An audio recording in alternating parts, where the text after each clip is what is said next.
성도 여러분 안녕하십니까? 별미 요한계시록, 별미로 읽어가는 요한계시록 아름다운 시간입니다. 계속해서 요한계시록 지금 13장을 읽어가고 있습니다. 지난 시간에는 계시록 13장에서 두 짐승, 먼저 짐승과 나중 짐승이 있는데 나중 짐승은 양처럼 올라왔는데 용처럼 말하는 짐승이었다. 그리고 그 짐승은 역사 속에서 우리는 아메리카 대륙의 중심에 있는 미국이라는 사실을 밝혀보았고요. 또 이 미국이라고 하는 나라가 양처럼 올라왔지만 불행하게도 끝내 용처럼 이 말을 하게 되더라. 결국은 모습이 양의 나라 같지만은 결국은 또 용의 나라가 되더라. 새끼양 같이 올라온 짐승이었습니다. 여러분 아시는 것처럼 새끼양의 뿔은 그렇게 크게 등장하지 않죠. 뿔이 있는 듯 없는 듯 하더라. 그래서 이 뿔은 이 나라에서 뚫어나올 두 나라가 망하고 생겨나는 새로운 나라가 아니라 이 나라가 가지고 있는 이 뿔이 나라라는 의미를 얘기할 때 이 나라가 가지고 있는 성격을 잘 묘사해 주는데 하나는 양의 모습의 나라, 하나는 양의 모습을 잃어버리고 용의 모습을 가져가는 그런 나라의 형편을 대연하는 것임을 우리는 아주 쉽게 알아볼 수가 있었습니다. 오늘은 이어서 13장에 나오는 말씀 가운데 특별히 14절에 나오는 14절, 15절에 들어있는 이 말씀을 가지고 미국과 두 번째 나오라면 미국과 미혹의 영, 그 다음에 또 짐승의 우상, 여러분들이 늘 관심을 가지고 있는 아주 중요한 부분이죠. 그저 이 계시록 읽어가면서 후반부에는 전부 이 짐승의 우상이나 여기 짐승의 표에 관심이 있으니까요. 그래서 이번 시간에는 여기 계시록 13장에 짐승의 우상과 짐승의 표가 되어 있는 가운데 바다와 땅에서 올라온 두 짐승이 서로 연합하는 이 장면을 보았어요. 역사적인 현장을 지난 시간에 보았습니다. 절묘한 현장입니다. 사실은 이번 시간에는 이 말씀을 계속해 드리기보다는 더 다른 말씀을 드려야 돼요. 정말 이런 일을 보고도 우리는 가만히 있을 수 있나. 이런 이야기들을 좀 여러분과 나누면서 좋지만은 지금 현재 우리는 이제 이 계시록에 나와 있는 이 말씀을 다른 거 여과 없이 말씀 중심으로 살펴보기 때문에 현대적인 의미를 빼면서 여러분과 보고 있고 또 지금 우리는 역사적으로 예언이 성취되는 현장이 있다는 것까지만 보았습니다. 정확하게 정말 이 두려울 만큼 뜨겁게 이렇게 이 정확한 성취를 본 것이죠.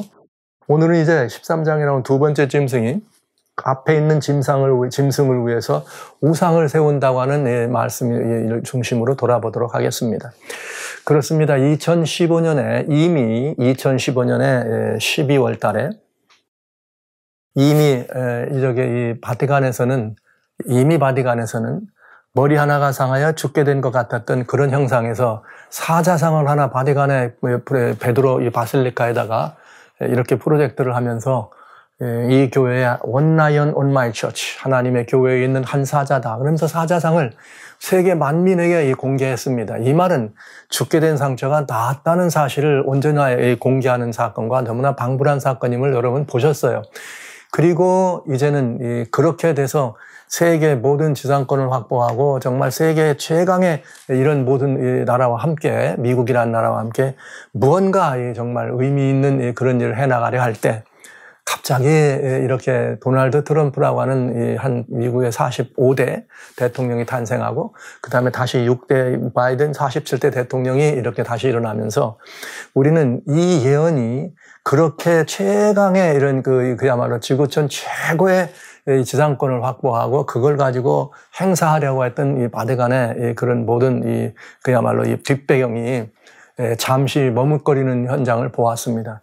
그래서 우리는 정말 어떤 시간인가 마지막 때를 생각하면은 그런 예언의 성취를 우리 눈으로 목격하는 시대가 됐다. 지난 시간에 언제까지 봤느냐? 2025년 2월 달의 모습까지 본 거예요. 이제 이 모습까지 이렇게 보면서 여러분과 마치 말씀드리는데 어떤 형제분이 그런 말씀을 하더군요.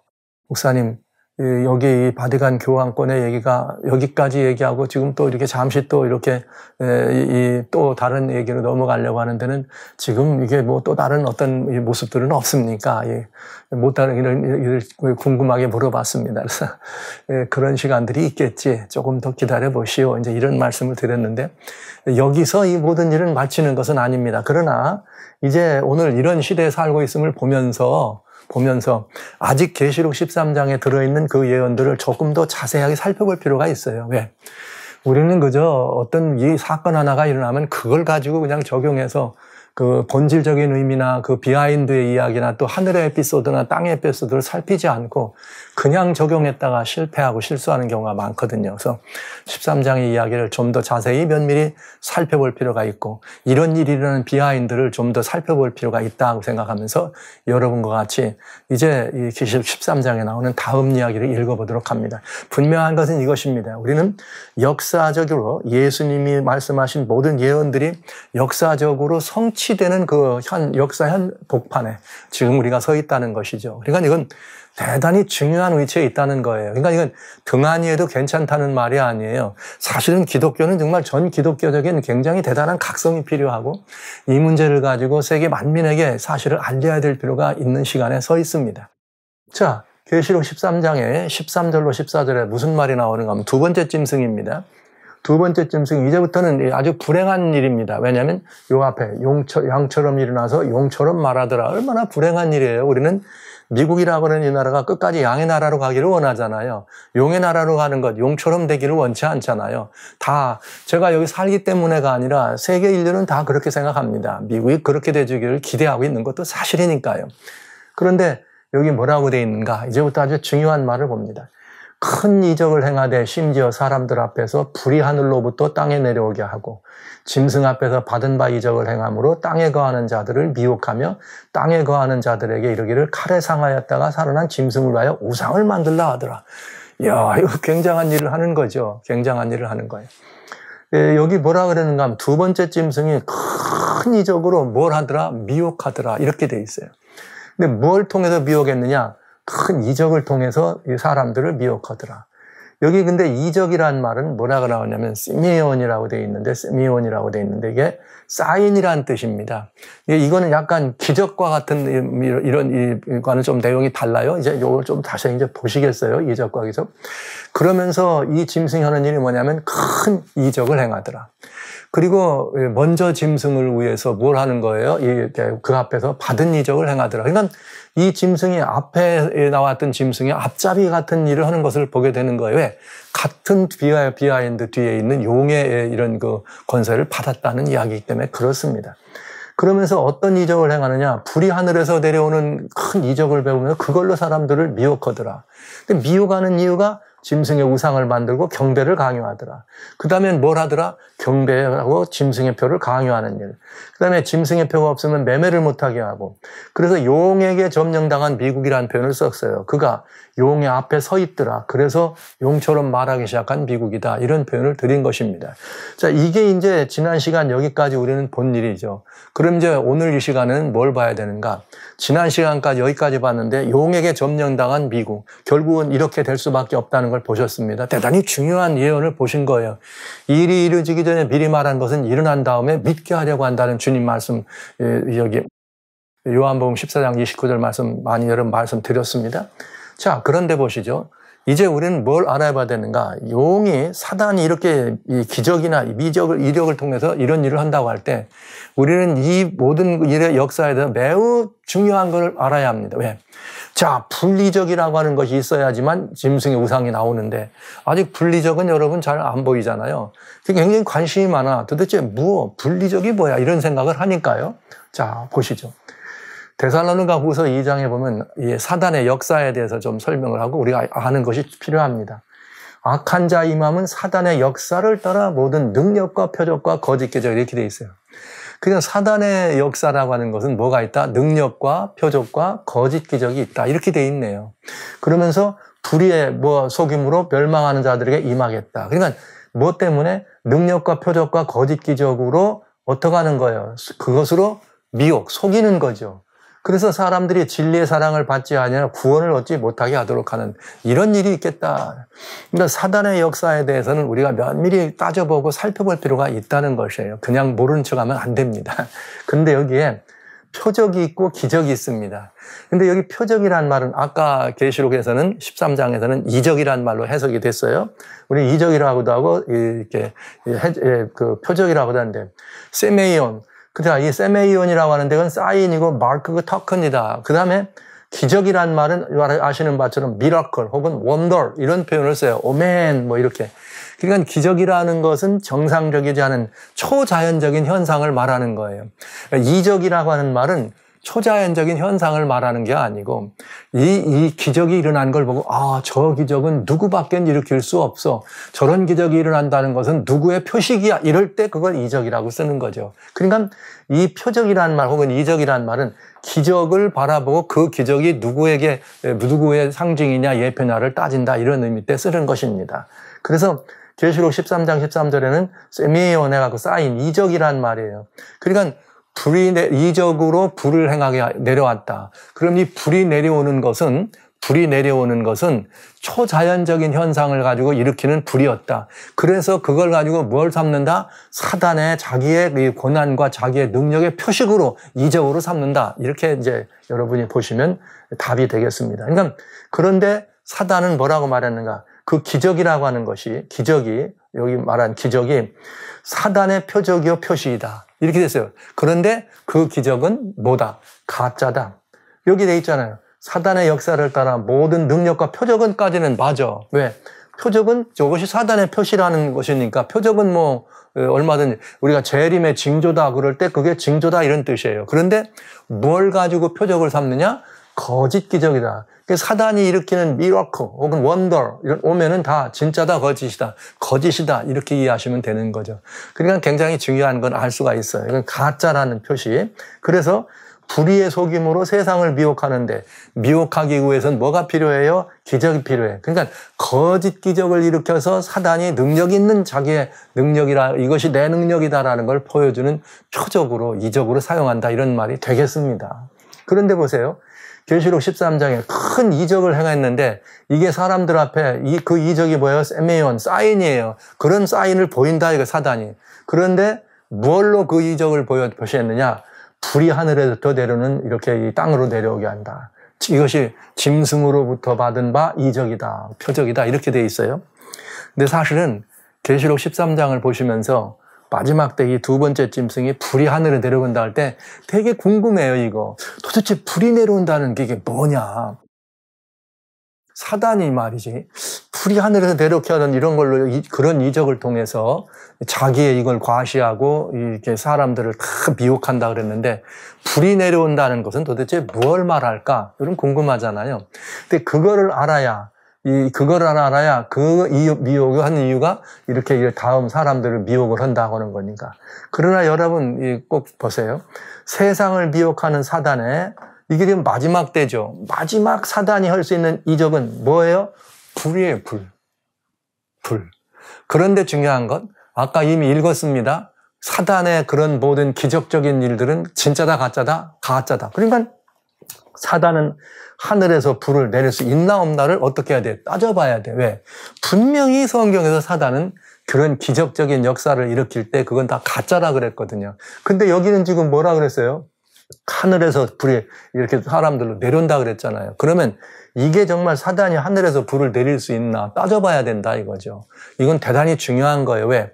그런 이적이나 이런 일들을 우리가 볼 때는 이것이 진짜인지 가짜인지를 살펴볼 필요가 있어요. 그리스도인의 의무니까요. 이건 아주 중요한 일. 왜? 잘못되면 사단이 그 이적을 통해서 사람들을 미혹하고 속임수로 따라가면 구원에서 이탈받기 때문에 그런 것입니다. 보시죠. 사단은 불리적을 행할 수가 있는가 없는가 성경적으로 이제 한번 따져보겠어요. 보시죠. 계시록 14장에 보면은 하늘에서 마지막 때에 계시록 14장에 이제 이렇게 수학하는 이렇게 말하자면 예수님 재림 직전에 있어야 될 마지막 하늘의 사건을 묘사하는 이렇게 구름 위에 앉으시니가 낫을 땅에 휘두르매 곡식이 거두어지니라. 그런데 또 다른 천사가 하늘에 서 있는 성전에 나오는데 또한 이한 낫을 가졌더라. 그리고 또 불을 다스리는 다른 천사가 어디로부터 나오더라? 제단으로부터 오더라. 여러분, 사단도 비록 타락하긴 했지만은 아주 권세 있는 천사 중에 하나였습니다. 네. 여러 가지 권세가 있는, 그러니까 막 높은 자유에 있었던 천사 중에 하나였습니다. 그런데 여러분, 모든 천사들은 하나님께서 그들에게 뭐가 있어요? 섬기라고 맡긴 사역입니다. 근데 여기 불을 다스리는 천사가 따로 있습니다. 이 말은 무슨 말이에요? 다른 천사들은 불을 다스리고 불을 마음대로 이렇게 보내기도 하고 거두기도 하고 그 불로 재앙을 주기도 하는 그런 일은 사단에게 주어진 일이 아니라는 거예요. 그러니까 여러분, 불은 사단에게 주어지지 않았다 이거죠. 불은 사단에게 주어지지 않았습니다. 불이적은 그러니까 불이적은 사단이 만약에 불이적을 일으킨다면 사단의 능력이 아닌 그건 뭐예요? 사단이 어떻게든 만들어내는 조작일 수 있다는 거죠. 이게 간단한 답이에요. 그러나 이런 것도 성경적으로 증거를 그거 하나만 가지고 찾아보면 안 되겠죠. 찾아봐야 되겠잖아요. 찾아봐야 합니다. 먼저 한번 볼게요. 이 사단은 불을 못 내린다 이렇게 얘기하면 어떤 분이 그런 말을 해요. 목사님 아닌데요. 그 욥기에 보면은 욥의 아들들이 있을 때 들에 있을 때 그냥 막 하늘에서 불이 떨어져 가지고 이렇게 합니다. 그거 다 사단이 내린 불 아닙니까? 하나님이 허락하셔서 그 장면이 있어요. 과연 그것이 사단이 내린 불인지 따져봐야 안 되겠어요? 욥기 1장에 나오는 일인데 하루는 사단이 하나님 앞에 나와서 하나님이 너 어디서 왔니? 땅에서 왔어요. 너 동방에 있는 욥에 대해서 들어본 적이 있어? 그거같이 충성스럽게 하나님 나한테 나를 경배하는 충성스러운 종이 없다 그랬더니 사단이 뭐라고 하냐면 아유 하나님 사단이 여호와께 대답하여 욥이 어찌 까닭 없이 하나님을 경외합니까? 다 까닭이 있습니다. 즉 욥이 하나님을 그렇게 경배하는 이유는 하나님께서 주께서 그와 그 집과 그의 모든 소유를 산으로 들으신 그러니까 그 집의 모든 것들을 하나님이 보호하시고 복을 줘가지고 주께서 그 소라는 일을 복되게 했기 때문에 그 소유물을 땅에 그냥 너무 복을 많이 하나님이 주셨으니까 욥이 하나님께 안 할 수 있어요? 그게 뭐예요? 까닭이 있다 이거예요. 욥이 하나님께 충성하는 데는 다 까닭이 있다. 하나님이 욥에게만 특별히 이런 복을 주셨다 이런 뜻입니다. 그랬더니 하나님께서 뭐라고 말씀하시느냐 이제 이렇게 이 사단의 참소 까닭이 있는 하나님을 경외하는 거 아닙니까? 까닭이 있다 그랬더니 하나님께서 그래? 까닭이 있다고? 오케이. 그러면서 사단이 뭐라 하면 만약에 당신이 손을 펴가지고 그의 모든 소유를 치십시오. 그의 모든 소유를 치면 절대로 그렇게 안 할 겁니다. 이렇게 얘기한 거예요. 그래가지고 여호와도 그래 그럼 사단아 내가 그의 소유물을 다 너한테 붙일게. 너 그의 몸은 건들지 마. 내 손을 대지 마. 그랬더니 이제 사단이 여호와 앞에서 물러갑니다. 그런 다음에 무슨 일이 벌어지는가? 진짜 욥기 1장 16절에 그가 아직 말할 때 이건 뭐냐면 사단의 욥이 아들들이 이렇게 막 잔치도 하고 이런 일을 할 때 들에 있던 나가 있던 모든 것들을 다 막 싹 쓸어버리고 다 이렇게 죽는 그런 일이 벌어져요. 그러면서 아직 왔다고 말하고 있는데 또 다른 종이 오더니 그가 아직 말할 때 또 한 사람이 와서 고하되 하나님의 불이 하늘에서 내려와서 양과 종을 살라 버렸나이다. 나만 홀로 피한 거로 주인께 와우, 하늘에서 뭐가 내려왔어요? 불이 내려와서 양과 종을 살랐다. 그러면 이 불은 여기 보세요. 그거 내가 다 너한테 맡길 테니까 네 맘대로 해라. 그랬으니까 이 불을 사단이 내렸는가? 그렇잖아요. 여기 하늘에서 불이 내려왔는데 하나님의 불이 내려왔다고 얘기했는데 종들은 그러면 이게 하나님의 불이냐 사단이 하나님이 허락해서 내린 사단의 불이냐 우리는 살펴봐야 돼요. 이것을 사단이 내린 불이라고 생각하더라 이 말이에요. 여러 성도님들도 그러실 거예요. 이 사단이 막 하나님의 마음대로 했더니 불을 내려가지고 그랬다 이렇게. 그래서 이 불은 하나님의 불이냐 사단의 불이냐를 따져봐야지. 여하튼 욥은 이런 걸로 인해서 모든 재산이 다 이렇게 없어졌지만 그 입으로 하나님을 뭐하지 않았어요? 원망하거나 그런 실족을 하지 않습니다. 그런데 2장에 보면은 이제 2장에 보면은 다시 또 하나님 앞에 사단이 올라와. 너 어디 갔다 왔니? 땅에서 왔어요. 너 동방에 순진한 욥 봤어? 봤지요.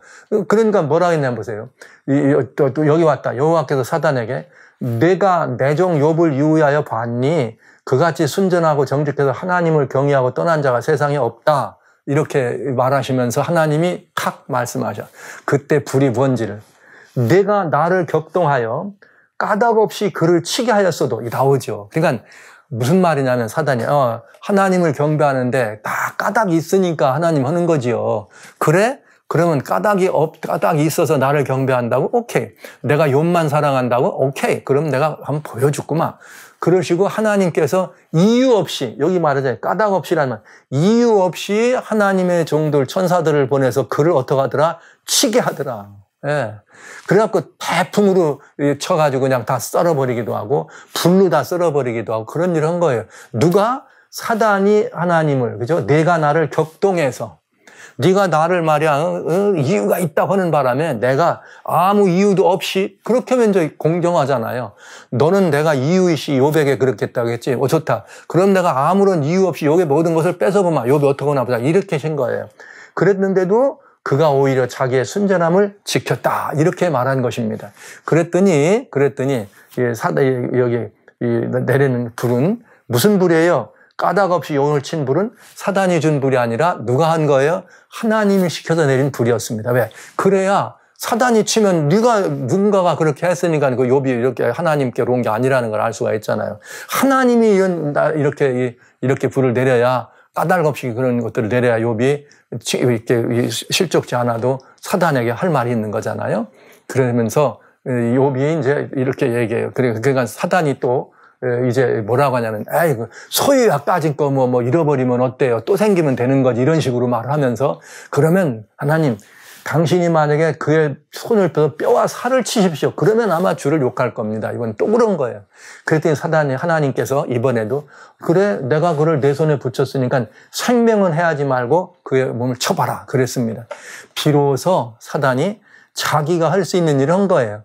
먼저 번에는 소유를 칠 때는 누가 한 거예요? 하나님이 까닭없이 그를 대풍도 보내고 무너지게 하고 불도 보내서 욥을 때렸지만 이번에는 어떡합니까? 내 손에다 붙였다. 그랬더니 뭐라 그래? 사단이 이에 요압을 불러가서 욥을 쳐서 누가 직접 칩니까? 이번에는 사단이 욥을 칩니다. 그래서 그 발바닥에서 정수리까지 악창이 나게 한지라.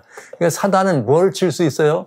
욥의 몸을 쳤습니다. 자, 이건 사단이 쳐서 시험한 까닭이죠. 그러니까 하늘에서 내려온 불은 사단의 불이 아니야. 사람들은 그걸 뭐라고 생각하지만 사단이 내린 불일 거라 얘기하지만 아니었습니다. 그건 하나님의 불이었습니다. 그러니까 만약에 여러분이 이해하신다면 앞으로 이걸 보면은 사단이 불을 내릴 수가 없는 존재예요. 그러니까 만약에 계시록 13장에서 사단이 불로 이적을 보냈다 이렇게 표현했는데 그렇다면 그 사단의 불이적은 기적이 아니라 조작이다 이 말이에요. 그 무슨 말이죠? 하나님 하늘로부터 내려오는 기적적인 그런 불은 아니다. 욥 얘기만 가지고요? 아닙니다. 보시죠. 사단은 불을 못 내립니다. 보시죠. 열왕기상 18장. 이건 뭐냐면 3년 반 엘리야의 이야기 때문에 어떤 일이 벌어져요? 이스라엘에 가뭄이 왔어요.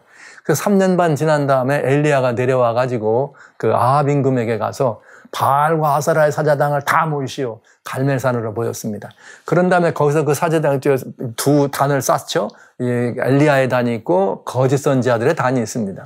그래서 엘리야가 먼저 갔다 거기다 송아지 내고 불은 아무도 손대지 마. 불은 대지 마. 뭐 하는 뜻이에요? 그 하나님이 불을 내려야 진짜니까.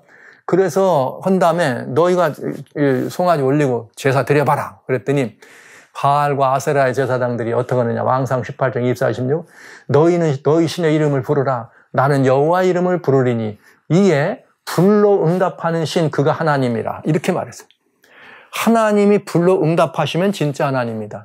너희도 네가 믿는 신이 바알과 아세라가 믿는 신이 진짜 하나님이면 불로 응답을 할 거다. 그렇게 말한 거예요. 그랬더니 대답하되 백성이 다 대답 그 말이 옳도다. 엘리야가 바알의 선지자들에게 이르되 너희는 많으니 먼저 한 송아지를 택하자고 너희 신의 이름을 부르라. 그러나 불은 뭐하라? 놓지 말라. 왜? 불을 내려야 그게 참 하나님이니까. 저희가 송아지를 쳐야 자꾸 아침부터 낮까지 바알의 이름을 불러 가르고 바알이여 우리에게 응답하소서 하나 아무 소리도 없고 아무 응답하는 자도 없으므로 저희가 그 싸움 밤에서 뛰놀더라. 나중에는 칼로 몸을 상하게 하고 별짓을 다 하면 하지만 불이 내려와요 안 내려와요? 여러분이 알고 계신 기억 속엔 불이 내려오지 않습니다. 엘리야는 그냥 한 방에 불이 내려오잖아요. 근데 여러분 보시죠. 이때 사단이야말로 여기서 지금 사단이 뭐 하고 있는 거예요? 얼마나 불을 내리고 싶었을까요? 사단이 만약 불을 내릴 수 있는 능력이 있고 그런 불을 자기 마음대로 부릴 수 있는 기적적인 그런 행사를 할 수 있는 그런 능력이 있는 존재라면 이때야말로 어떻게 사단이 불을 내릴 만한 때 아닙니까? 그래야 이 바알 신이 진짜라는 거를 백성도 볼 거 아니에요. 그러니까 사단은 어떻게 했어요? 불을 내려보낼 수가 없었습니다. 그렇게 결정적인 필요가 있을 때도 사단은 불을 내려보낼 수가 없더라 이거죠. 네. 또 다른 증거 한번 볼까? 여러 있지만은 하나 더 올게요. 분리적을 못 일으키는 사단의 이런 증거인데 보시죠. 창세기 19장은 소돔과 고모라가 멸망하는 사건이에요. 소돔과 고모라가 누구 때문에 망하게 됐습니까? 간단하죠. 사단의 말을 들었기 때문에 망한 거 아니에요? 동성애로 완전히 망해지는 거 아니에요? 그래가지고 하늘에서 불로 그를 명랑할 때 사단이 만약에 불을 제어할 수 있는 능력이 있고 불을 내리기도 하고 불을 끄기도 할 수 있는 능력이 있다면 하나님이 불을 확 내리실 때 사단이 어떻게 돼요? 그 불을 막아야 될 거 아니에요? 여호와께서 하늘과 여호와께서로 유황과 불을 비같이 소돔과 고모라에 내리사 여기 온 성과 온들이 성에 가는 모든 백성과 땅에 난 것을 다 범멸하더라. 하나님이 불을 이렇게 내리실 때 누가 있다 그랬어요? 불을 다스리는 천사가 있다고요. 불을 다스리는 천사를 통해서 이 모든 일을 하나님께서 명하시면 그 천사가 내릴 때 사단은 그 불을 어떻게 할 수 없다? 제어할 수 있는 아무런 능력이 없었습니다. 그러니까 여러분 사단이 이렇게 사단이 그런 불을 내려보낼 수도 없고 불을 제어할 능력도 없습니다. 그런데 어떻게 그가 이런 불 같은 가짜로 그런 이적을 보일 수 있을까? 계시록 13장은 분명히 뭐라 그랬으니까요. 불이 내려오는 이적을 보인다고 했으니까요. 그렇다면 사단은 어떻게 이 불이 내려오는 이적을 행할까? 그리고 사단이 왜 불이 내려온 이적을 그 마지막 역사 때 온 우주의 이 지상의 거민들이 사단에게 갈 거냐 하나님께로 갈 거냐를 이렇게 그야말로 선택해야 되는 그런 결정적인 순간에 뭐 하는 거예요? 광야에서 그 갈멜산에서는 사단이 그 일을 못했잖아요. 그러니까 이번에 그때 못한 사단이 뭘 하기를 원하는 거예요? 오케이. 이번에는 하나님께서 그때는 이기셨지만 이번에는 내가 불을 내릴 거다 하는, 왜냐하면 만민이 다 알고 있거든. 그때는 갈멜산에서는 사단은 불을 못 내린 거를요. 그러니까 사단이 마지막으로 뭘 내리길 원해요? 불 내리길 원해. 그런데 내릴 수 있는 힘이 있다 없다? 사단은 그런 능력이 없는 거예요. 하나님 그걸 허락지 않으셨어요. 그런데도 사단이 불리적을 보내야 되는 이유가 뭐냐? 이런 이유 때문에요. 요엘서 2장에 보면 뭐라고 되어 있느냐? 시온에서 나팔을 불며 나의 성산에서 호가를 불며 이렇게 다 떨어라. 근데 이때가 언제냐? 이는 여호와의 날이 이르게 됨이라. 예수님 재림 직전입니다. 캄캄한 날이요 빽빽한 구름이 끼인 날이다. 이런 일이 있을 때 어떤 일이 있다 그랬느냐 보시죠. 이렇게 해서 이렇게 예수님이 재림하시기 직전에 어떤 일이 있느냐? 불이 그들의 앞을 사르며 불꽃이 그들의 뒤를 태우니 그 전의 땅은 에덴 동산 같았으나 그 후의 땅은 황무한 돌 같으니 그들을 피할 자가 없더라. 그러니까 이게 뭐예요? 예수님 오시기 전에 환경적인 재앙이 떨어집니다. 환경적인 우리가 거주하는 지구촌에 그때 무슨 재앙이 떨어져요? 불의 재앙이 떨어져.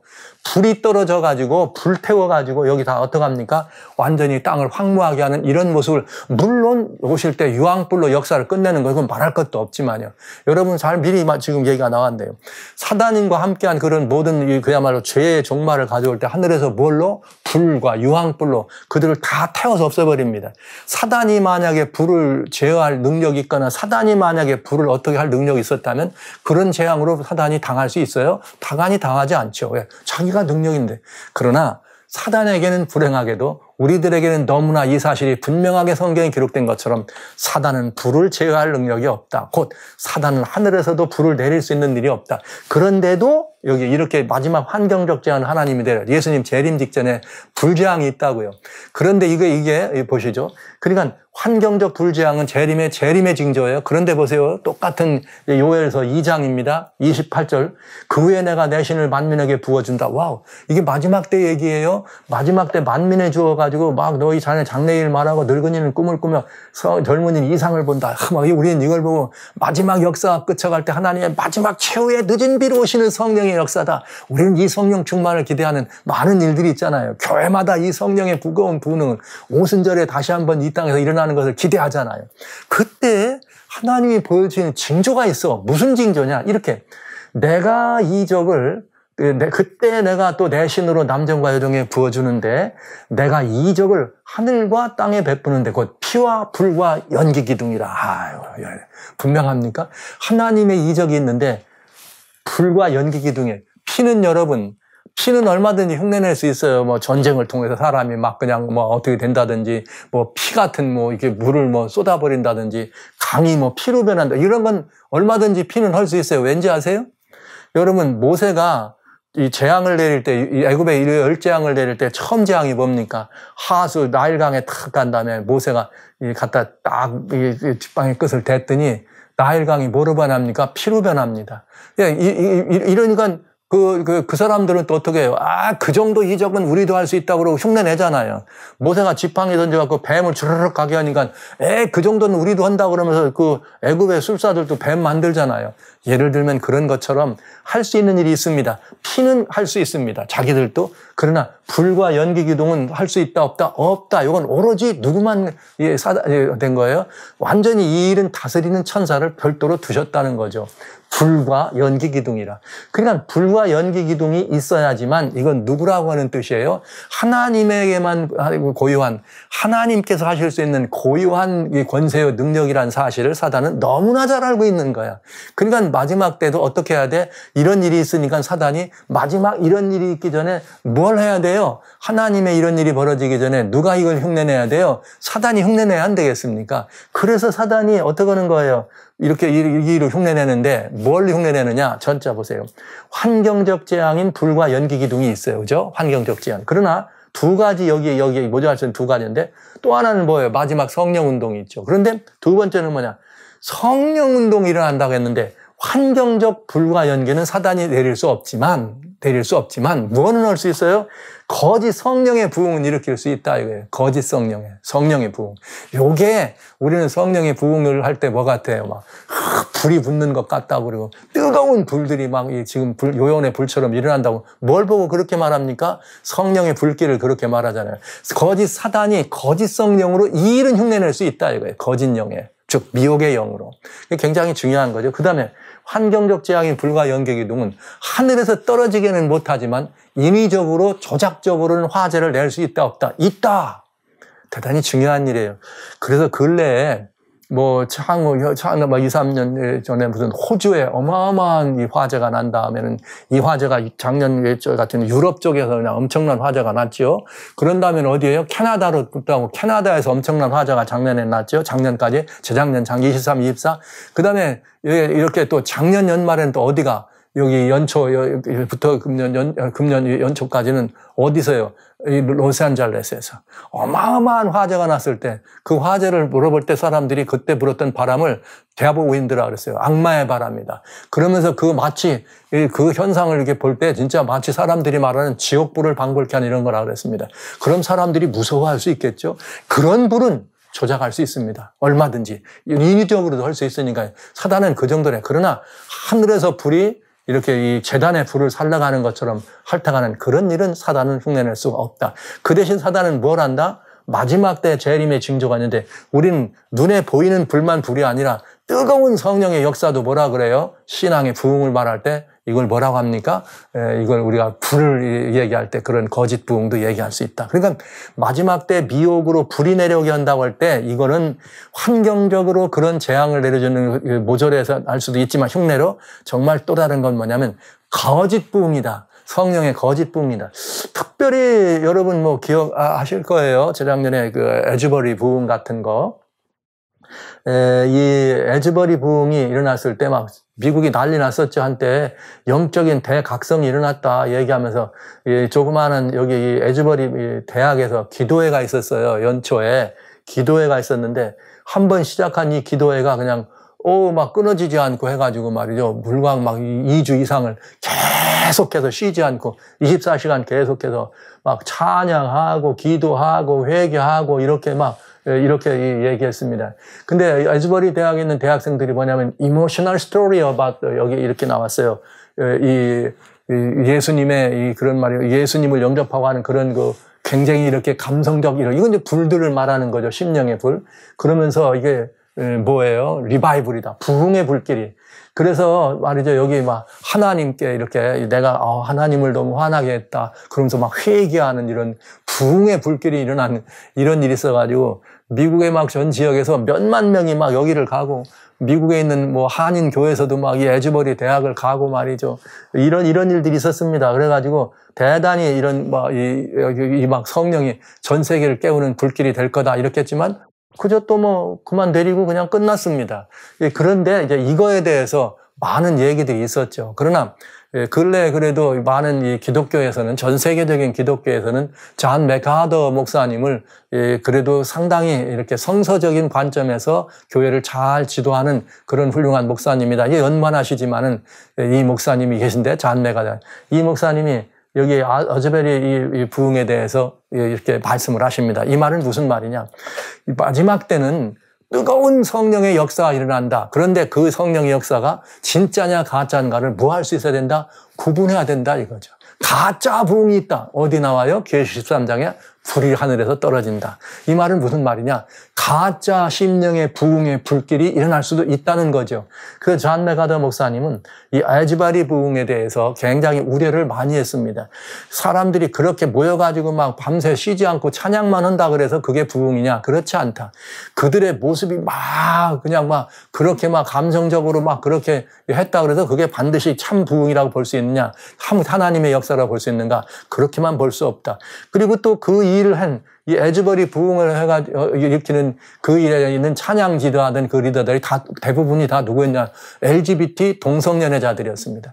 그러면서 뭘 보여주기를 원하는가? 우리는 동성연애자고 LGBT들입니다. 그런데도 하나님이 우리에게 이런 은혜를 주셔서 우리가 이런 일 이러면서 사람들에게 뭘 동성연애나 이렇게 그 LGBT 이렇게 성전화나 이런 것들에 대해서 뭘 주는 거예요? 면죄부를 주는 운동이 일어난 거죠. 아, 성령이 그렇게도 역사하네.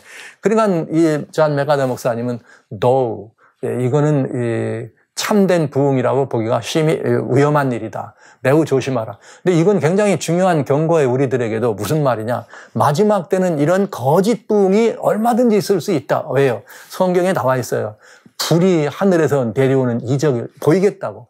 근데 그 불은 환경적으로 나는 그런 불이라면 그건 그냥 재앙의 불이 이렇게 하늘에 떨어지는 거 아니라도 얼마든지 인위적으로 조작해낼 수 있는 그런 불이기 때문에 우리가 금방 알 수 있지만은 진짜 중요한 건 뜨거운 마지막 때 하나님이 허락하신 뭐가 있다? 남녀에게 내가 하나님의 신을 부어준다. 그때 사람들의 심령이 뜨거워지고 부흥의 불길이 난다고 할 때 그 부흥이 참이냐 거짓이냐 따져봐야 된다. 그것이 사단의 버릇이 벌릴 수 있다. 사단이 자기의 이런 뭘로 하는 이적도 있을 수 있다.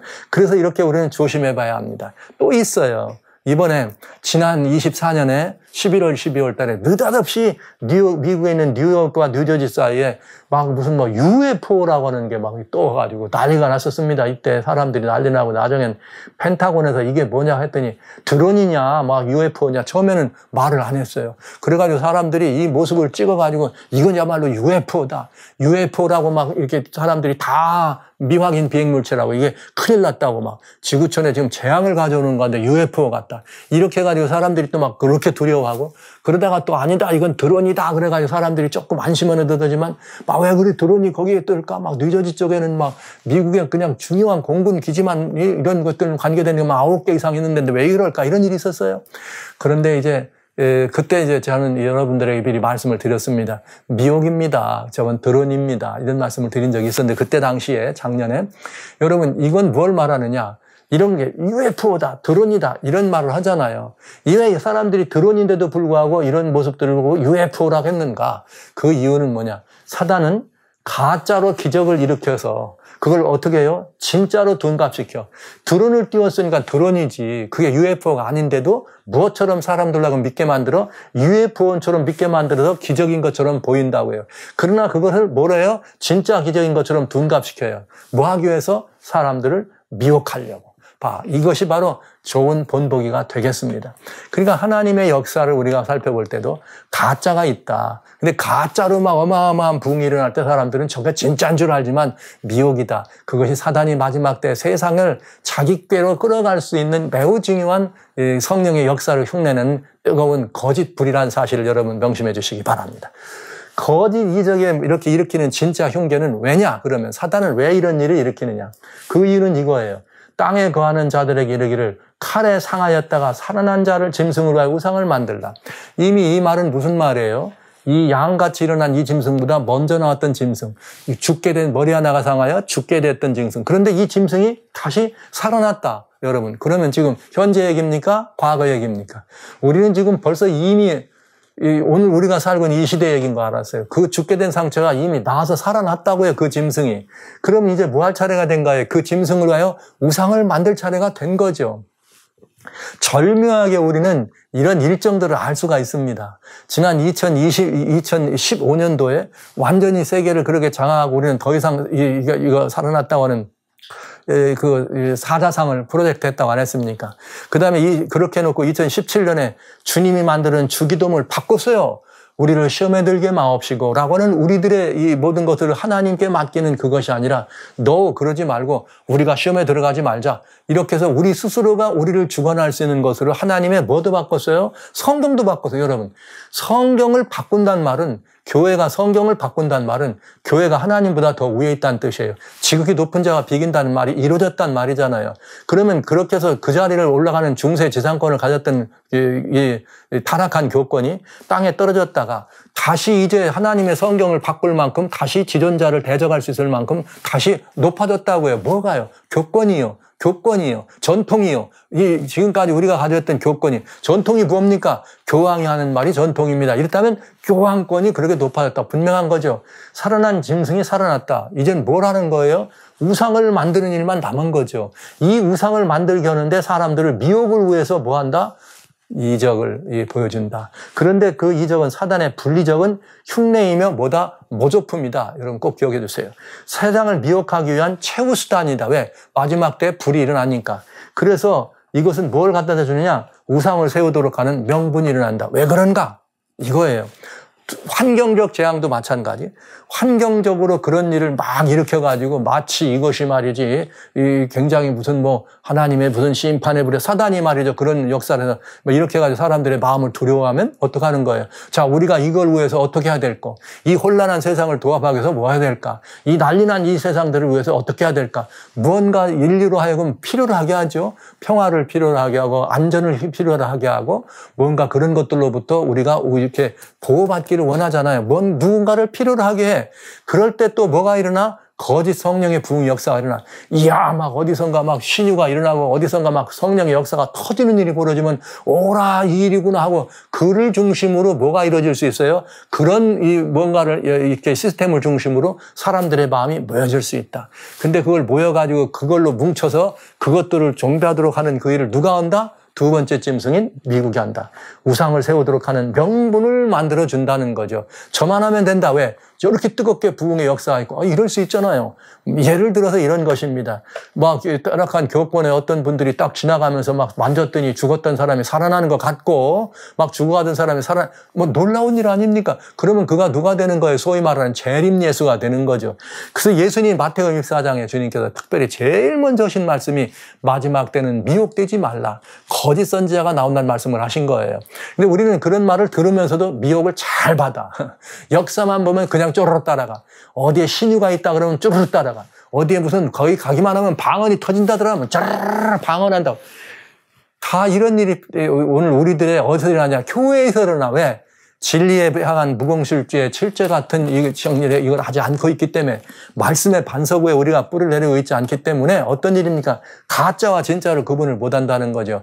그래서 잔 메가더 목사님의 말씀이 굉장히 정말 지당한 거예요. 에즈볼의 부흥을 딱 보고 다 봤더니 이건 하나님의 거라고 보기 어렵습니다. 절대로 이건 조심해야 됩니다. 우려스럽습니다. 그리고 끝났어요. 이런 일들이 우리한테 있다는 거죠. 그럼에도 불구하고 사람들이 그걸 놓고 막 따라가고 와, 성령의 역사인데 또 목사님이 말이지 그걸 질투해서 그런다고 이래가면서 이게 참 쉽지 않죠. 쉽지 않아. 우리 주님 참 이 백성을 보시면서 참 한탄을 많이 하실 것 같아요.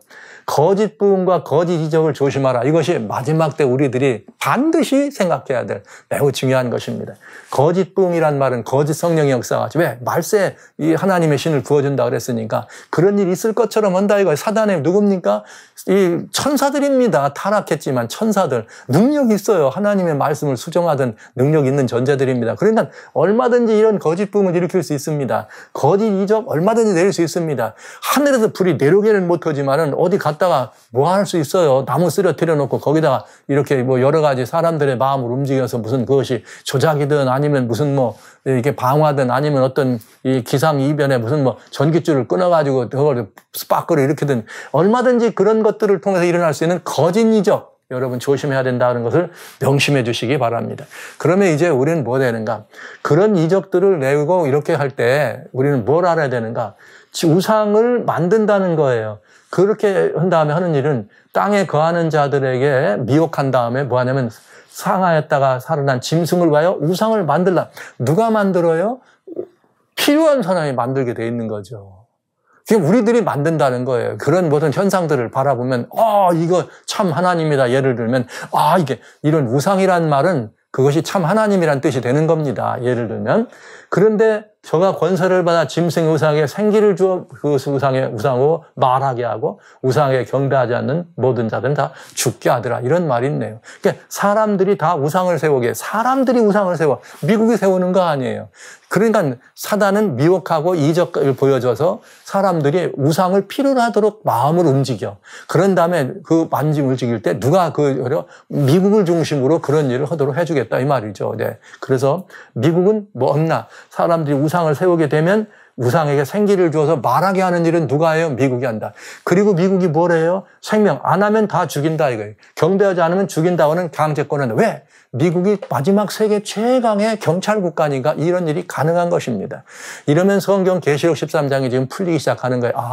둘째 짐승이 왜 미국이며 둘째 짐승을 미국을 통해서 하나님은 이런 일을 이루는구나. 그런데 이런 일을 이루는구나를 보는데 사단이 이렇게 이 미국을 장악해서 하나님을 대적하는 일을 있구나 하는 것을 우리들에게 하나님이 보여주신 것입니다. 그래서 이제 짐승을 위하여 세우는 우상을 한번 보겠습니다. 뭘 우상을 세우느냐.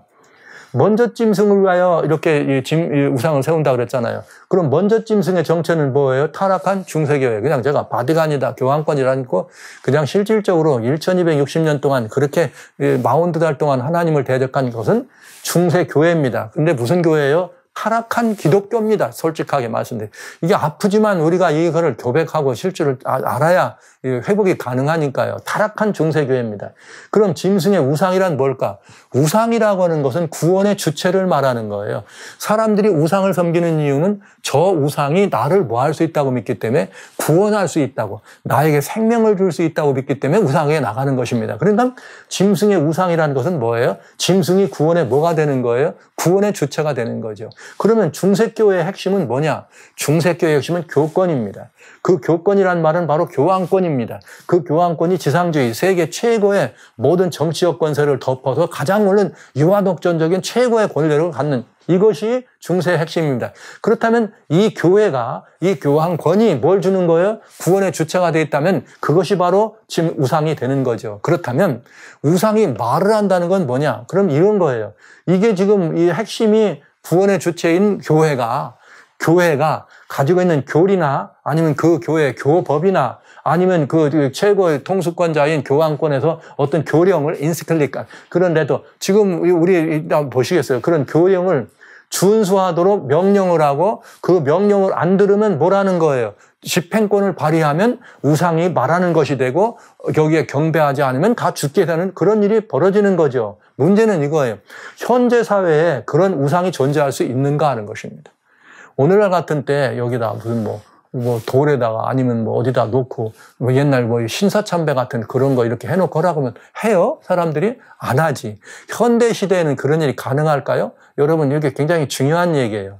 그러니까 현대는 가시적 형상의 이런 어떤 형상을 놓고 가시적 형상, 눈에 보이는 어떤 말하자면 그런 가시적 우상, 이런 형상들을 경배하는 것이 아니고 어떤 시스템이나 어떤 이념이나 어떤 철학이나 어떤 사상들을 따르는 거예요. 그것들을 따르는 것이 뭐가 될 수 있어요? 우상이 되는 거죠. 그렇다면 먼저 짐승의 모습을 살펴볼 필요가 있어요.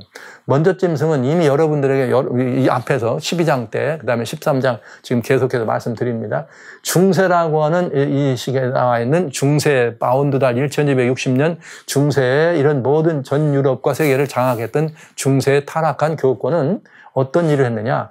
고대 세계 7머리 10뿔 가진 짐승으로 등장했던 우리의 4대 강제국, 바벨론이나 페르시아나 헬라나 이 로마가 가지고 있었던 그들이 하나님 백성을, 즉 메시아를 없애려고 하던 그 사상, 우상을 숭배하고 태양을 숭배하고 그다음에 메시아의 이렇게 사상을 철학으로 메시아의 속죄 사상이나 메시아의 이런 모든 사상을 유린했고 그다음에 법을 만들어서 사람을 이 신들처럼 숭배하도록 하는 이런 나라들의 특성을 그대로 가지고 있는 것이 중세 뭐였다?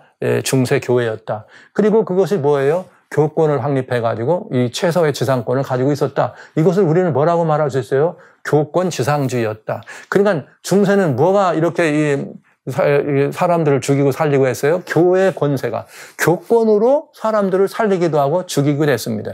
그러니까 그런 말을 한 거죠. 교황은 이 지구상에서 무엇다 하나님 대리자다. 지구가 가장 높은 자가 돼가지고 우리가 말해서 어떤 사제가 죄를 용서하면 하나님도 용서할 의무가 있다. 이렇게 말을 한 거예요. 자, 그렇기 때문에 교권 구원이 뭐가 된다? 우상이었다는 거죠. 그러면 사단은 왜 여러분 보신 것처럼 왜 그런 짐승의 우상을 가지고 이렇게 여기 하나님을 대적하고 또 하기 위해서 우상을 강요할까? 그 이유는 여기에 보면 됩니다.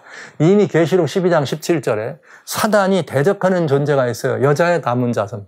그 여자의 남은 자손이 뭐가 있어요? 하나님의 계명을 가지고 그다음에 예수의 증거를 가졌다 그랬습니다. 그러니까 여러분 이게 뭐예요? 여자에게 분노해서 이 여자가 더불어 싸우려면 뭘 없애려고 그러는 거예요? 하나님의 계명을 없애고 예수의 증거를 없애려고 하는 거잖아요. 그러니까 사단의 목표는 뭐냐면 하나님의 계명과 예수의 증거를 유린하는 것이 목표입니다. 왜 그럴까? 하나님의 계명은 뭐예요? 창조주의 절대 주권이 거기에 들어있는 거잖아요. 내가 하늘과 땅과 바다와 물 그 안에 모든 것을 만들었다. 그러니 너는 나 외에 다른 신을 섬기지 말고 내 우상을 만들지 말고 내 이름을 망령되이 걷지 말라. 이게 어디예요? 하나님의 계명 아닙니까? 그게 뭐가 들어있는 거예요? 창조주의 절대 주권이 거기 들어있다. 그런데 왜 예수의 증거냐? 예수의 증거는 예수 그리스도께서 메시아를 통해 나오는 구속주죠. 구속의 공효가 여기에 다 들어있는 거예요. 하나님의 이걸 유린해서 타락한 인간이 죽게 된 인간이 예수님의 구속으로 말미암아 다시 새 생명을 얻고 모든 인류를 거듭나게 하셨습니다. 이 사실을 가지고 우리는 뭐라고 그래요? 예수님의 증거라고 하는 거죠. 그러니까 이 예수의 증거, 그러니까 하나님의 계명과 예수의 증거는 사단이 유린해야 될 목표입니다. 어떻게 유린할 수 있을까? 이걸 바로 가장 잘 보여준 게 중세의 모습이었다. 뭘로 했나 보시죠. 중세에 이렇게 이 철학사상이라 그랬습니다. 헬라의 철학사상을 가지고 중세 교리를 만들어서 그걸 교법으로 만들어서 뭐가 된 거예요? 메시아 사상을 완전히 없어도 괜찮게 메시아가 없어도 구원에 들어갈 수 있도록 그래서 메시아 사상을 유린하는 일에 이 아주 헬라의 철학은 아주 지독한 악독 노릇을 한 것이죠. 그래서 영혼도 불멸해가지고 지옥으로 가도 연옥 가고 구원에 들어갈 수 있고 예수님 안 믿어도 되는 거예요. 주님의 철학 사상은 뭐예요?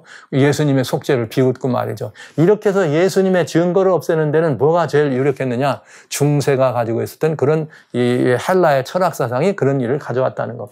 그 다음에 중세는 뭘 해요? 우상숭배와 태양숭배는 중세 아주 대단히 중요한 일이 됐죠. 여기는 이제 바벨론을 통해서 우상숭배가 들어왔고 페르시아를 통해서 태양숭배가 들어왔고 여기 로마를 통해서 인간숭배가 들어온 이대로 들어왔다고요. 이게 이것들을 가지고 하나님의 계명과 예수의 증거를 대적하는 일로 쓸 수가 있겠다. 그럼 이것들은 어디에 지금 들어있느냐 보면은 현실 얘기니까 이제는 이건 중세 때 얘기잖아요. 그럼 현실 얘기를 봐야 되겠죠. 그럼 어디에 이게 들어있느냐? 간단합니다. 오늘날 철학사상은 뭐예요? 포스트 모더니즘이라고 하는 거죠. 뭘 믿어도 구원받는다. 이게 똑같은 얘기잖아요.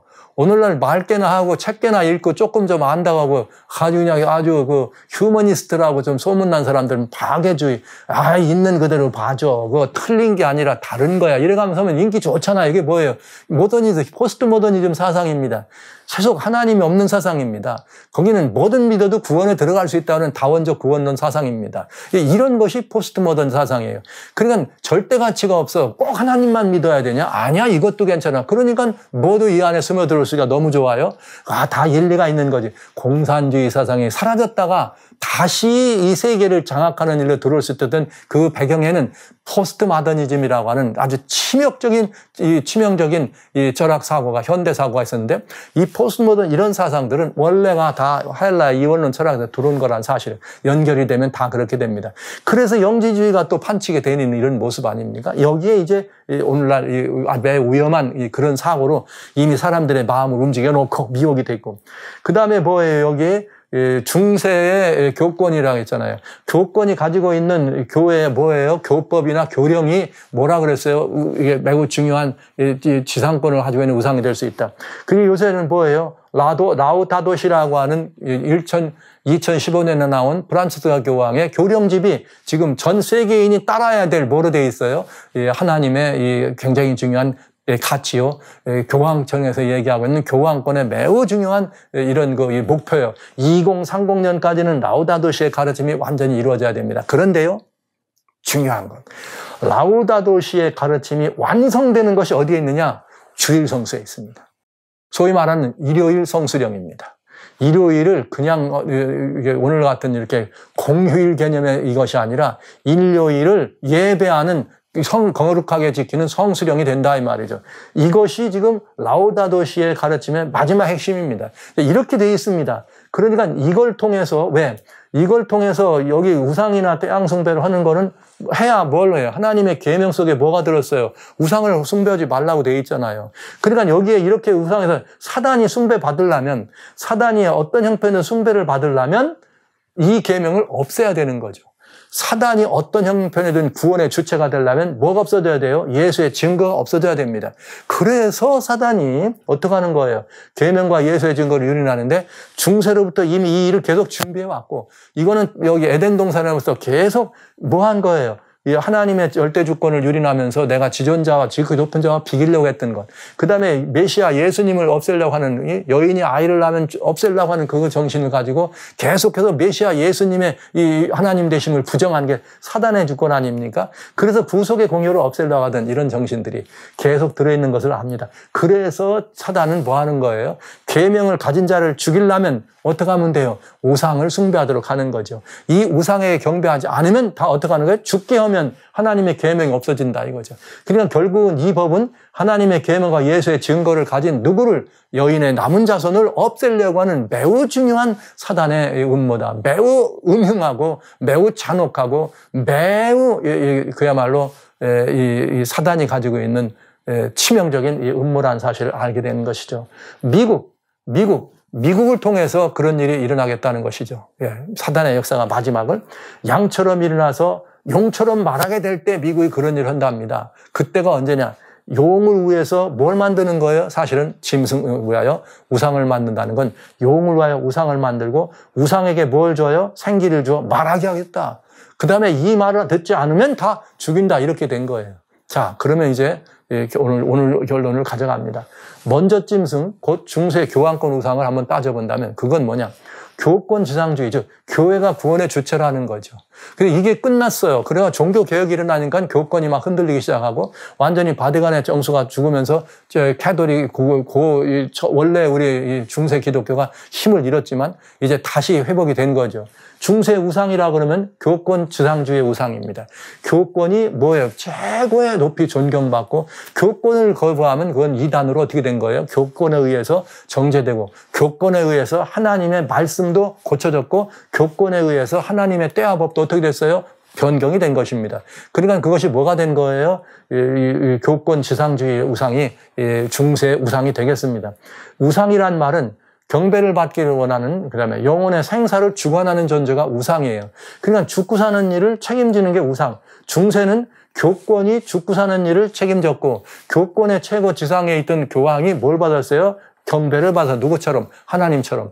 그래서 중세라고 하는 말은 이 교권 구원주의가 바로 중세 우상이라. 그러면 미국이 세울 우상이란 바로 그 말을 하는 거죠. 중세 교권 우상이 부활하고 그거를 경배를 강요하겠다는 얘기죠. 그러면 우상은 이제 교권이라는 건 답이 분명해졌는데, 우상이 말을 하게 한다? 이 말은 뭐죠? 생기를 줘서 말을 하게 한다? 그 말은 뭐냐? 지금 나와 있는 중세 교권이 다시 살아난 영이죠. 바티칸의 영이라고 제가 할게요. 바티칸의 영, 교령입니다. 라우다도시의 영 이렇게 보시면 되겠어요. 그 영이 사상, 체제를 어떻게 하는 거예요? 법제화한 다음에 이 바디간의 영, 라우다도시라고 하는 것을 법제화하고 이것도 어떻게 하면 돼요? 따르도록 하는 것이에요. 이것을 순종하도록 하면 되는 것이죠. 그러면 지금 이게 뭐 하는 거예요? 말하게 하는 거죠. 그걸 따르지 않고 하면 벼시든 죽는다. 그런 게 말하는 것이 되는 거죠. 그래서 라우다도시의 가르침이 미국에서는 그린 뉴딜, 이것을 이제 다보스 포럼에서는 뭐가 됐어요? 그레이트 리세트라고 하는 말로 됐다. 근데 이게 언제 이렇게까지 돼야 되느냐? 2030년까지 이 일을 이루라. 이것이 바로 2015년 70자 유엔총회에서 직접 그 교령집의 주인공인 교황이 지금 이 말을 한 것입니다. 그런데 아시는 바대로 라우다도시라고 하는 이 인시클리칼레다는 교령은 뭐 하는 거냐? 캐토릭의 가르침이에요. 뭐에 대한? 환경의 가르침이라고 하면서 서스테이너블 이렇게 디벨롭먼트입니다. 지구촌을 어떻게 우리가 건설할까? 좋은 일이잖아요. 환경을 잘 만들어서 우리 후손들에게 좋은 환경대로 지구를 안전하게 물려준다고 하는 건 명분이 얼마나 좋아요. 그러니까 여러분, 환경 문제라고 하는 거 이런 것들은 너무나 아름다운 명분입니다. 이 명분을 내세워서 그 안에 어떤 일을 말하면 반대를 못하게 만들어. 네. 그 다음에 여러분, 정의사회를 구현하자. 명분이 얼마나 좋아요? 그래 놓고 정의사회 구현을 위해서 이런 일을 한다고 더한가 불법적인 일을 해도 아무 말도 못해. 이게 중요한 거잖아요. 빈곤 퇴치라는 거 얼마나 중요합니까? 가난한 사람 먹을 걸 주는 건데. 근데 그런 명분 있는 일을 위해서 뭐라는 거예요? 뭐 무조건 다 갖다 뭐 가진 자권 뺏고 막 공동분배 하자 해놓고 자기들의 실속을 채운 이런 어마어마한 불법한 일이 나도 말을 못해. 이런 일들이, 그러니까 명분이 아름답다고 그러고 포장이 아름답다고 다 좋은 건 아닙니다. 그런데 이게 뭐예요? 캐토릭이란 말은 여러분 이미 중세 교회라고 보시면 돼요. 초대 중세 타락한 기독교 교권이라고 보시면 돼요. 거기서 얘기하고 있는 것들을 가르치는 것인데 이 가르침이 어디에 들어있다? 라우다도시에 들어있다. 그래서 이거를 기념도 해. 2015년에 처음에 발표되고 2020년에 어떤 일이 이루어졌다고요? 다보스 포럼에서 중심으로 해서 그레이트 리세트로 바뀌면서 되고 있나 보자. 이렇게 된 거예요. 되고 있나 보자. 이게 수행되고 있나 보자. 그래서 수행되고 있는지를 봤더니 잘 안 되고 있으면 이렇게 해. 그러면 그게 뭐가 되는 거예요? 최고의 뭐가? 지금 현 시대에 가장 최고의 가르침이, 최고의 영이에요, 이게 지금. 이 라우다도시가 지금 세계를 움직이는 영입니다. 이 영의 말을 안 들면 어떻게 된다? 문제가 생기겠죠? 그래서 그런 가르침들이 지구를 완전히 따라가고 있는데 이 영 속에 있는 게 뭐냐면 환경 문제, 경제적인 문제, 이렇게 사회 정의 구현하는데 여기에 내용이 뭐냐면 사적 소유 제한하고 부의 집중을 제한하고 사회를, 이 내용을 보니까 무슨 얘기예요? 공산주의 얘기, 공산주의 얘기, 똑같은 얘기, 이름만 바꿨지. 근데 여기다 뭘 했어요? inclusive라. 그래서 이게 DEI라고 하는 미국의 지금 이 LA 화재 났을 때도 이 DEI라는 게 뭐냐면 다양성, 예? 그 다음에 평등성, 그 다음에 뭐예요? 이 포용성. 이런 것들을 다 가지고 하는 게 DEI라는 거예요. 이게 다 그 안에 들어있어. 그렇게 하자고 하는 가르침이 라우다도시에 있는 것이고, 이 가르침은 뭐로? 에듀케이션, 교육으로 모든 사람들의 마음을 어떻게 하라? 이렇게 하도록 하라. 말하자면 이게 뭐예요? 영인 것입니다. 우리의 사상과 이념을 지배하는 영이 된 것이라는 거죠. 그래서 이것이 미국 사회에서는 그린 뉴딜이라고 하는 이런 것으로 시행되고 있다. 그리고 전 세계적으로는 2020년부터 뭐라? 그레이트 리세트라고 하는 지구촌 대설정이라고 하는 이런 용도로 해서 전 세계가 여기에 통합되고 전 세계가 이를 따라간다. 그래서 2018년부터는 여기서 탄소에 대해서 너무 발생하면 제재를 하고, 그래가지고 여기에 안 들어가겠다고 러시아나 중국이나 인도 같은 데가 발버둥을 치니까 경제 제재를 하는 거예요. 경제 제재를 누구를 통해서, 결국은 누가 또 이 일을 나서고 했죠? 교권과는 각을 세웠는데 트럼프 대통령이 등장하면서 이상하죠? 세계 평화란 이름으로 해서 우크라이나와 러시아 전쟁 그만해! 그러면서 뭐 한다 해? 러시아 경제 제재한다. 러시아가 꼬리를 내고 있네. 중국 니들이 지금 말이지 그래? 중국 뭐 한다? 관세로 해가지고 제재한다. 그러니까 중국이 지금 흐물거리고 있잖아요. 이상한 일이죠? 자, 이런 일을 하는데 이게 지금 어떻게 가야 될지 모른다. 그래서 무조건 여러분 이런 모습들을 바라보면서 우리는 참 여부를 잘 살필 수 있어야 된다. 현재 우리는 매우 중요한 시점에 서 있습니다. 그러면 이게 그레이트 리세트라는 지구촌 대설정. 이거는 뭐예요? 라우다도시를 실천 강령입니다. 이 지구촌 그레이트 리세트. 그럼 실천 강령을 세워놓고 이 일을 추진하도록 한다면 뭐 하는 거예요, 이게? 우상이 말을 하는다, 이 말이에요. 이제 남은 건 한 가지만 남았네. 이것들을 일행하는 데 있어서 여기에 따르지 않으면 몇이든 성경은 뭐로 다 죽게 한다. 불이익을 주고 제재를 가한다면 이제는 그게 뭐 되는 거예요? 법제도가 성립되면 운상이 완전히 서게 된 것이죠. 거기에 따르면 경배하는 것이고요. 그 일을 누가 앞장선다? 미국이 앞장선다. 그러기 위해서 미국이 할 일은 뭐냐? 세계에서 가장 강력한 나라가 돼야 합니다. 이번에 도널드 트럼프가 미국 대통령이 된 것은 여러분, 이 일을 이루려고 되는 것은 아닙니다. 그런데 도널드 트럼프 대통령이 아메리카 퍼스트라는 말을 내놓고 앞장서 가지고 사실은 지금 교합권과 각을 세우고 있지만은 사실은 이렇게 해서 미국이 거대 세계 부가 미국으로 다시 집중 돌아오고 뭐 좀 브릭스 해가지고 막 이렇게 그 위안화를 달러도 뭐 이렇게 뭐 내려가지고 한다고는 이런 운동들 달러를 말이죠 이렇게 죽이려고 하는 그런 운동들이 일어나지만 도널드 트럼프 대통령이 딱 하면서 무시기 소리 막 그래가면서 지금 그 러시아니 중국인이 말이죠 이런데 사우디아라비아 이런데 다 가가지고 결국 사우디아라비아 벌써 미국하고 들어오죠. 뭐 예를 들면 이런 식으로 이게 전부가 지금 방향을 바꿔가고 있잖아요. 이게 무슨 말이냐? 일단 이 일이 이루어지려면 강력한 강권 발동을 하려면 미국이 세계 경찰 국가로서 부와 모든 군사력을 갖고 있어야 가능한 일이에요.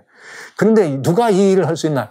이번 대통령이야말로 미국을 최고의 강한 나라로 만들 수 있는 Make America Great Again 가장 위대한 나라를 만들 수 있다는 말을 strongest 가장 강력한 나라로 만든다고 생각하시면 여러분 이건 굉장히 지금 중요한 의미가 있다는 걸 알 수 있죠. 짐승이 뭐 하게 되더라? 말하게 되는 일을 우리는 보게 됩니다. 지금 현재 우리는 말하고 있는 걸 봅니다. 안 하면 죽게 되는 일은 어떻게? 미국이 그 일을 하니까 미국이 어떤 일을 할 거예요? 굉장한 일을 하게 되겠죠. 그래서 결국은 우상을 경배를 따르도록 강요할 것이고 이러려면 힘이 있어야 돼. 그래서 미국이 힘이 있는 나라가 돼야 되는 거죠. 그때 도널드 트럼프 대통령은 지금 철호의 찬스에 다시 한번 그 일을 지금 이루고 있는 상황이 된다는 거죠. 그리고 나오는 게 짐승의 표에 대한 이야기가 되겠습니다. 자, 오늘은 여기까지 말씀드렸습니다. 이제 계시록 13장에는 용과 용의 지상대리들이 어떻게 일을 하느냐. 두 짐승이 있는데 먼저 짐승과 나온 뒷짐승이 있다. 근데 뒷짐승은 뭘 했느냐. 먼저 짐승을 위해서 우상도 만들게 하고 이 말은 먼저 짐승이 다시 살아나서 그 역사를 이루도록 하는 일을 뒤에서 돕겠다. 그 일이 뭐다? 우상이다. 이제 남은 것은 짐승의 표가 남았네요. 다음 시간엔 짐승의 표가 어떨는지 한번 보도록 그렇게 하겠습니다. 사랑하신 성도 여러분, 형제자매 여러분. 우리는 성경의 예언을 살피면서 이것이 이런 의미가 있다는 것만 하는 것도 중요한 것은 아닙니다. 아, 이런 의미일 거다. 그런데 이것이 지금 정말 역사나 현실이나 미래를 통해서 어떻게 진행되고 있는 그 과정을 살피는 것도 아주 중요한 일입니다. 그러나 더 중요한 것은 이것의 의미를 알고 과정을 살피는 것보다 더 중요한 것은 우리가 더 이러한 시점일수록 하나님의 놀라우신 사랑과 은혜의 품 안에서 우리의 신앙을 더 견고히 하고 우리가 더 이제는 참과 거짓이 미혹이란 말은 거짓이란 말이에요. 따지고 보면 거짓이 판을 치고 세상을 장악해 나갈 때 그 거짓을 참과 거짓을 구분할 때 지혜를 하나님의 말씀과 성령의 은혜를 통해서 우리가 갖추는 것이 더 아주 중요한 일입니다. 저는 오늘 이 시간에 여러 성도님들 우리 형제자매 여러분들에게 진리의 말씀되는 성경의 말씀으로 여러분 많이 사모하시면서 참과 거짓을 구분할 줄 아는 지혜가 여러분에게 충만케 되시길 바랍니다. 사단은 절대로 기적을 일으킬 때 그건 거짓 기적. 성경에 그렇게 되어 있어요. 저것이 사단의 표적이라 할지라도 그가 일으키는 역사는 다 가짜다. 그렇다면 오늘 우리가 앞에 서 있는 모든 이 형상들은 다 허상입니다. 역사 속에서 그런 거짓 것으로 그런 악한 영의 역사를 바라볼 때 헛것이다 하시고 사단아 오라 이렇게 하고 여러분 사단을 대적하면 하나님의 말씀대로 너희는 어떡하라? 마귀를 대적하라. 그러면 그가 너희를 피하리라. 이 말씀이 우리들에게 이루어질 것으로 믿습니다. 여러분 모두가 다 진리를 알므로 말미암는 은혜와 능력이 여러분의 심령을 차서 사단의 어떤 악마의 어떤 마귀의 어떤 이 공사가 있더라도 오라! 하나님의 말씀이 내게 있고 하나님의 어린 양의 보혈의 공로가 내 안에 있어. 나는 죄사함을 받았을 뿐만 아니라 주님의 은혜로 부활한 생명이야. 나는 죽을 수 없는 운명의 사람이야. 강력한 여러분들의 도전이 그 사단의 모든 능력과 사단의 모든 역사를 이길 줄로 믿습니다. 여러분 모두를 그렇게 은혜롭게 예수 그리스도의 은혜와 예수 그리스도의 능력과 성령의 감동, 감화하심 속에 여러분의 삶이 날마다 진행될 수 있도록 여러분을 그 자리로 초청합니다. 여러분 모두가 그리 함께 되주시길 주의로 축원합니다.